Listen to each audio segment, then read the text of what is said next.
これぞ100点満点の回答だと思うし、自分がボロボロになってまでなんでこんなにテニスを頑張るんだっけ。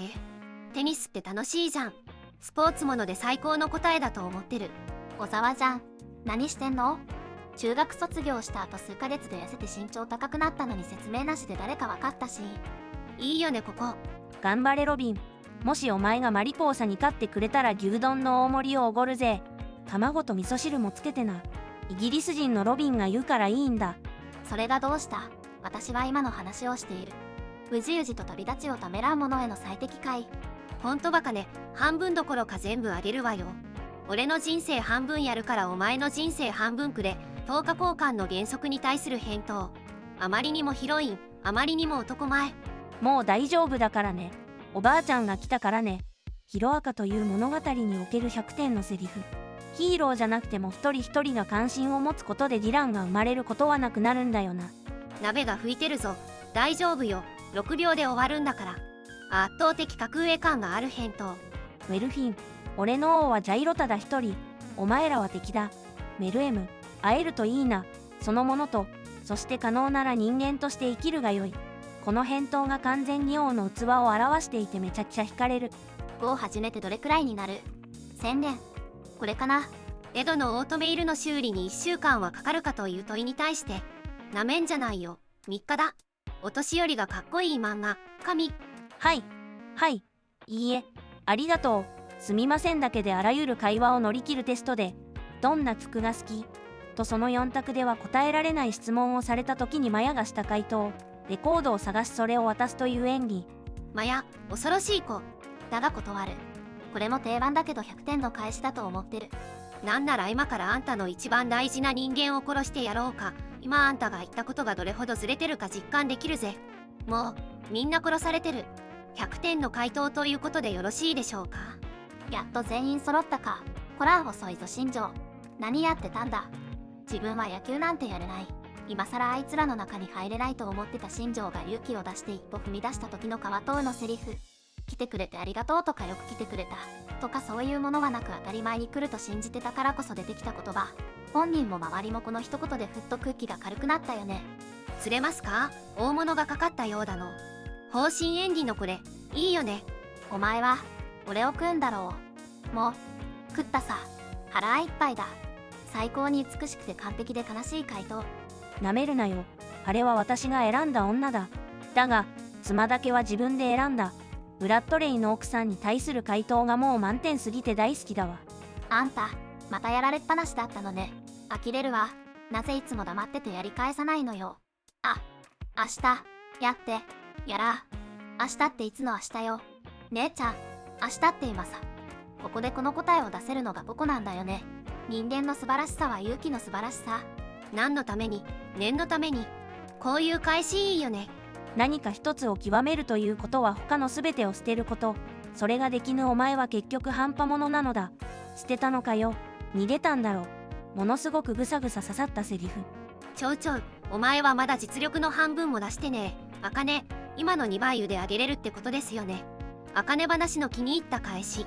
いつまで悪即残を貫けるかな。無論、死ぬまで。流浪に献身で臼井が斎藤に負けた時のやりとり。死に際で醜態を晒さず負けを認めた臼井と迷わず言い切った斎藤がかっこいい。好きな女のタイプは、ケツとタッパのでかい女の子。後輩の一人からブラザーにまで格上げされた東堂にとって100点満点だった回答。どうやら平和的な説得ではわからんかな。このペルノー様にこそ永遠という名の美酒がふさわしいってことは。わからないね。教養なんて安酒に酔っ払ってるあんたのご託はな。ジンはめちゃくちゃ教養がありそうな高校中退の作者からこういうセリフが出るところが好き。ジンが永遠の命を得る酒を破棄する理由。こいつを飲んだらかっちゃんに永遠に会えなくなっちまうじゃないか。と、捨てた酒のしぶきが作る虹に、永遠の灰色より一瞬の虹色の方が綺麗じゃないかと締めるのが好き。過去のトラウマから現在も自分なんかが人に愛されることなんてないと苦しむ有馬を救った雪乃の一言。有馬は人を愛したかったんじゃないの？雪乃だから気づけた最高の答え。休息の重要性は筋トレのみならず全てに通じる話。心身を休ませるのも不可欠な仕事。トレーナーの立場からも逃げたなんて二度と言わせない。心が一度折れてしまって逃げた自分はヒーロー失格だと黒光が言った時の C 級ヒーロー犬トレーナーのプロテインシェーカーの見解ほんと好き。逃げたんじゃなくてトレーニングにおいても必要不可欠な休息だと認識を改めさせた。かっこ悪く、ダサく、冴えなく、思い通りにならず、それでも人間は今日を生きている。俺っち初代閻魔大王地獄王は、今を生きる人間を尊敬する。人間は弱くて未熟で醜い嘘を吐いたりするようなもののために地獄の閻魔様が血まみれになってまで戦うのかと聞かれた時の返し。小学生向けの漫画家と思えるほど嘘つき極王くんは人間参加にあふれた熱いセリフが多い。それに何より俺にとって大切な友達であることに間違いはねえんだ。不良も普通の人も関係あるかってんだよ。不良の先達として主人公を尊敬し付き従っていた竹久くん。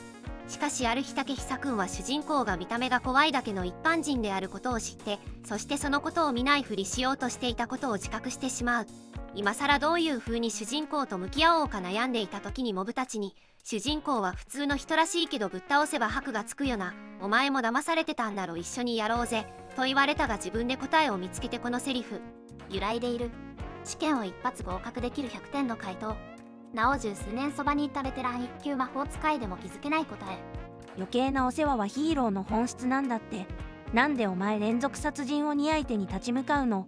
お前部外者だし関係ないよね。に対するカウンターとしては100点だと思う。なおこれを聞いた相手も大歓喜した。死ぬことを計画に入れるバカがどこにいますかお嬢さん。誰一人死なねえのかい。みんな死ぬかもしれないというビッグマムに対してのブルックの返し。ビッグマムをお嬢さんと言えるあたりも100点なんだよな。ノックをするべきだったかな。いいさ、俺と貴様の中だ。コブラは定番だけどこのやりとりは至高。わけなんているのかよ。人が人を殺す動機なんて知ったこっちゃねえが、人が人を助ける理由に論理的な思考は存在しねえだろ。逃走中の通り魔からのどうして自分の命を助けたに対する答え。なお自分が事故から助けた人物が後に殺人を犯したことを気に病んでいた欄に対するパーフェクトアンサーでもあった。ここでベルモットの脳を焼いておかなければコナンは4回くらい死んでいた事実。いいか小僧ども、この時代に老いぼれを見たら生き残りと思え。ヤクザ者に老いぼれとバカにされた土方さんの返しがかっこよすぎる。ありがたいことに私の狂気は君たちの神が保証してくれるというわけだ。よろしい。ならば私も問おう。君らの神の正気は一体どこの誰が保証してくれるのだね。狂ってるよ、貴様らに対する少佐のセリフ。さらにこの後、一体どこの誰に話しかけているか分かっているかね。私が国威の SS 軍曹を着ていればよかったかな。我々は第三帝国親衛隊だぞ。一体何人殺したと思っているのかね。闘争と暴力を呼吸するかのように行うドクロの集団にかね。狂っている。何を今更半世紀ほど言うのが遅いぞ。よろしい。結構だ。ならば私を止めてみろ。自称健常者諸君と畳みかけていくところまで含めて好き。部活なんてその先何かにつながるわけでもないのに、なんでみんなそんなに全力でやるんだ。何の原動力で動いてるんだ。プライド以外に何がいるんだ。一歩引いて冷めてたところに刺さったやつ。競技やってる以上勝ったら嬉しいし負けたら悔しいよね。100点回答欲張りセット。100点を出すまで何度でもやり直すのやめろ。100点満点の回答っていいですよね。他にもこういうセリフあった気がするのに出てこない。これというのがありましたらコメントで教えてください。これ以上いじってほしくない。大好きなのにネタになってるシーンをまとめた動画も面白いです。次はどんな漫画のネタをまとめようかな。またよろしくお願いします。